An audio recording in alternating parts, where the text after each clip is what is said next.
ನಮಸ್ತೆ ಫ್ರೆಂಡ್ಸ್, ನಾನಿವತ್ತು ವೈಕುಂಠ ಏಕಾದಶಿಯನ್ನ ಯಾವತ್ತು ಬಂದಿದೆ ಅದ್ರ ತಿಥಿ ಬಗ್ಗೆ ಎಲ್ಲ ತಿಳಿಸ್ತಾ ಹೋಗ್ತೇನೆ. ವಿಡಿಯೋನ ಸ್ಕಿಪ್ ಮಾಡದೆ ಪೂರ್ತಿಯಾಗಿ ನೋಡಿದ್ರೆ ನಿಮಗೆ ಆ ವ್ರತ ಹೇಗೆ ಆಚರಣೆ ಮಾಡಬೇಕು, ಯಾವ ರೀತಿ ಏನು ಅನ್ನೋದ್ರ ಬಗ್ಗೆ ಎಲ್ಲ ಅರ್ಥ ಆಗತ್ತೆ. ವೈಕುಂಠ ಏಕಾದಶಿ ಉಪವಾಸ ಮಾಡುವುದು ಹೇಗೆ ಅನ್ನೋದನ್ನ ಹೇಳೋಣ.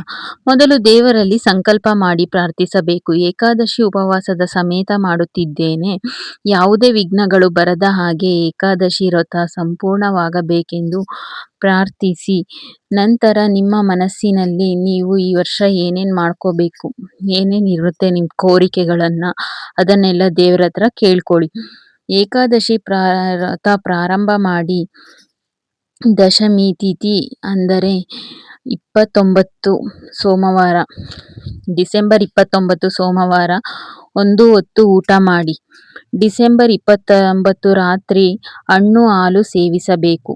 ಅದು ಸಂಪೂರ್ಣ ಉಪವಾಸ ಮಾಡುವ ಇಚ್ಛೆ ಇದ್ದವರು, ಪೂರ್ತಿ ಉಪವಾಸ ಮಾಡ್ತೀವಿ ಅಂತ ಇಚ್ಛೆ ಇದ್ದವರು ನೈಟು ಹಣ್ಣು ಹಾಲನ್ನು ಸೇವಿಸಬೇಕು. ಏನನ್ನೂ ಸೇವಿಸಬಾರದು. ಸಂಪೂರ್ಣ ಉಪವಾಸ ಮಾಡುವವರು ಡಿಸೆಂಬರ್ 31 ಬುಧವಾರ ಮಧ್ಯಾಹ್ನದವರೆಗೆ ಏನನ್ನೂ ಸೇವಿಸಬಾರದು. ಉಪವಾಸ ಮುಗಿಸುವ ಮೊದಲು ಡಿಸೆಂಬರ್ 31 ಬುಧವಾರ ವಿಷ್ಣು ಅಥವಾ ವೆಂಕಟೇಶ್ವರ ಸ್ವಾಮಿಯನ್ನು ಪ್ರಾರ್ಥಿಸಿ, ಏಕಾದಶಿ ವ್ರತದಲ್ಲಿ ತಿಳಿದು ತಿಳಿಯದೆ ಏನಾದರೂ ತಪ್ಪುಗಳಿದ್ದಲ್ಲಿ ಕ್ಷಮಿಸು, ಅನುಗ್ರಹಿಸು ಎಂದು ಕೇಳಿಕೊಳ್ಳಬೇಕು. ನಂತರ ದೇವರ ನೈವೇದ್ಯವನ್ನು ಇಟ್ಟು ಅದನ್ನು ಸೇವಿಸಿದರೆ ಶ್ರೇಷ್ಠ. ದ್ವಾದಶಿ ತಿಥಿ ಡಿಸೆಂಬರ್ 31 ದೇವರಿಗೆ ನೈವೇದ್ಯ ಇಟ್ಟು ಪೂಜೆ ಮಾಡಿ ತುಳಸಿ ತೀರ್ಥ ಅಥವಾ ನೈವೇದ್ಯವನ್ನೇ ಮೊದಲು ಸೇವಿಸಿ ಉಪವಾಸವನ್ನು ಮುಗಿಸಬೇಕು. ಏಕಾದಶಿ ಪಾರಣೆ ಅಂದರೆ ಏಕಾದಶಿಯನ್ನ ಉಪವಾಸ ಯಾವಾಗ ಮಾಡಬೇಕು ಅಂದರೆ ಮುಗಿಸುವ ಸಮಯ ಬುಧವಾರ ಮಧ್ಯಾಹ್ನ 1:31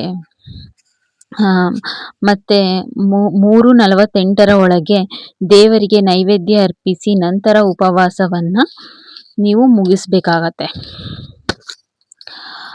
ಪುಷ್ಯ ಮಾಸದ ಶುಕ್ಲ ಪಕ್ಷದ 9ನೇ ದಿನ ಆಚರಿಸುವ ದಿನ ಏಕಾದಶಿ ಏಕಾದಶಿ ಅಂತ ವೈಕುಂಠ ಏಕಾದಶಿ ಅಂತ ಕರೀತಾರೆ. ಪುಷ್ಯ ಮಾಸದಲ್ಲಿ 9ನೇ ದಿನ ಬರುತ್ತಲ್ಲ, ಅದನ್ನೇ ವೈಕುಂಠ ಏಕಾದಶಿ ಅಂತಾನೂ ಕರೀತಾರೆ. ಆ ದಿನ ವೈಕುಂಠದ ಬಾಗಿಲು ತೆರೆಯುತ್ತದೆ ಎನ್ನುವ ನಂಬಿಕೆ ಇದೆ. ಉಪವಾಸ ಮಾಡಿದರೆ 7 ಜನ್ಮಗಳ ಪಾಪ ಮುಕ್ತಿ ಪಡೆಯುತ್ತಾರೆ. ವಿಷ್ಣುವಿಗೆ ತುಳಸಿ ಮಾಲೆ ಅರ್ಪಿಸಿ 108 ಬಾರಿ ಓಂ ನಮೋ ಭಗವತೆ ವಾಸುದೇವಾಯ ನಮಃ ಅಂತ ಹೇಳ್ಬೇಕಾಗತ್ತೆ.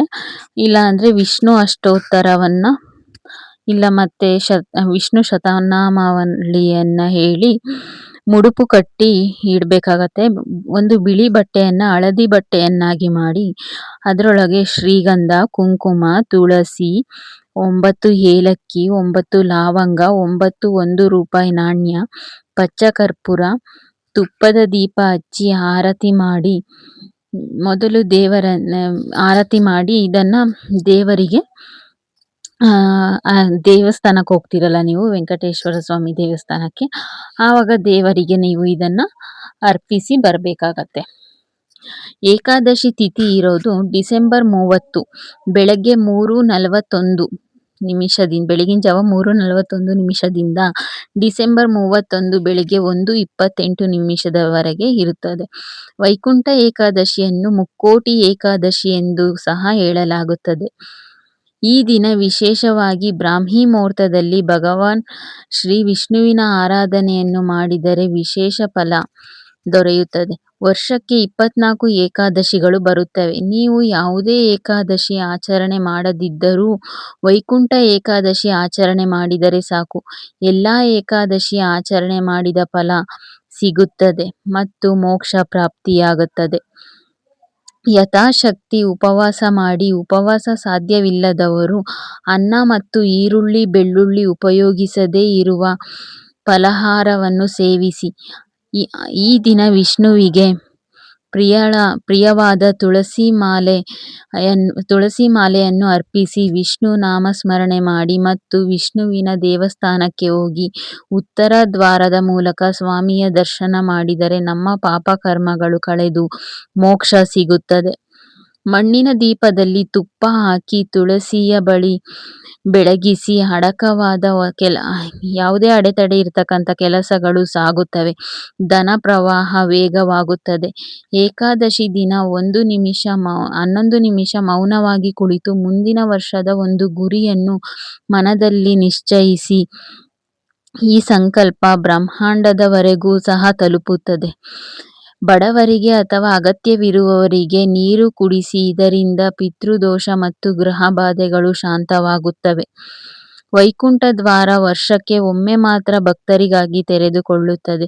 ತಿರುಪತಿ ತಿರುಮಲ ಐಷಾರಾಮಿ ವೈಕುಂಠ ದ್ವಾರ ದರ್ಶನ ಅತ್ಯಂತ ಪವಿತ್ರ ಮತ್ತು ವಿಶೇಷ ದರ್ಶನವಾಗಿರುತ್ತದೆ. ಇದು ಸ್ವರ್ಗದ ಬಾಗಿಲು ಎಂದು ಭಕ್ತರು ಭಾವಿಸುತ್ತಾರೆ. ಈ ವಿಶೇಷ ದರ್ಶನವು ವರ್ಷದಲ್ಲಿ ಒಮ್ಮೆ ಮಾತ್ರ ತಿರುಪತಿ ತಿರುಮಲ ದೇವಸ್ಥಾನದಲ್ಲಿ ಲಭ್ಯವಿರುತ್ತದೆ. ತಿರುಪತಿ ತಿಮ್ಮಪ್ಪನ ಶ್ರೀ ವೆಂಕಟೇಶ್ವರ ಸ್ವಾಮಿ ದೇವಸ್ಥಾನದಲ್ಲಿರುವ ಉತ್ತರ ದ್ವಾರ ಇದು ಶಾಸ್ತ್ರಾನುಸಾರವಾಗಿ ದೇವರ ಸ್ವರ್ಗದ ಅಮೂಲ್ಯ ದ್ವಾರ ಎಂದು ಪರಿಗಣಿಸಲಾಗುತ್ತದೆ. ವೈಕುಂಠ ದ್ವಾರ ದರ್ಶನಕ್ಕೆ 10 ದಿನಗಳ ಕಾಲ ನಡೆಯುತ್ತದೆ. ಡಿಸೆಂಬರ್ 30, 2025 ರಿಂದ ಜನವರಿ 8, 2026 ರವರೆಗೆ ಒಟ್ಟು 10 ದಿನಗಳ ಅವಧಿಯಲ್ಲಿ ಭಕ್ತರಿಗೆ ಈ ದ್ವಾರದ ಮೂಲಕ ದರ್ಶನಕ್ಕೆ ಅವಕಾಶವಿರುತ್ತದೆ. ನೀವು ತಿರುಪತಿ ತಿರುಮಲ ದೇವಸ್ಥಾನದಲ್ಲಿ TTD ಅಧಿಕೃತ ವೆಬ್ಸೈಟ್ಗೆ ಹೋಗಿ ಟಿಕೆಟ್ ಅನ್ನು ಬುಕ್ ಮಾಡ್ಕೋಬಹುದು. ಇಲ್ಲ ಆ್ಯಪ್ ಇದೆ, ಆ ಆ್ಯಪ್ಗಳ ಮೂಲಕ ಅಥವಾ ಡಿಪ್ಗಳ ಮೂಲಕನೂ ಸಹ ನೀವು ನಿಮ್ಮ ಟಿಕೆಟ್ ಅನ್ನು ಬುಕ್ ಮಾಡ್ಕೊಳ್ಬಹುದು.